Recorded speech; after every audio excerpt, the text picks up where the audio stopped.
अहम खबर आप तक पहुंचाएं। इस्लामाबाद हाई कोर्ट ने इमरान खान और पीटीआई के खिलाफ 121 मुकदमात में कार्रवाई रोकने की दरखास्त काबिल समाअत होने पर फैसला महफूज कर लिया है।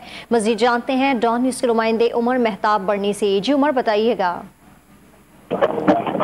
जी बिल्कुल, इस्लामाबाद हाईकोर्ट ने इमरान खान और पीटीआई की अपने खिलाफ 121 मुकदमात में कार्रवाई रोकने की दरख्वास्त पर समाअत चीफ जस्टिस आमिर फारूक ने की। वकील इमरान खान ने बताया कि इमरान खान के खिलाफ रिकॉर्ड के मुताबिक 127 FIR दर्ज हैं।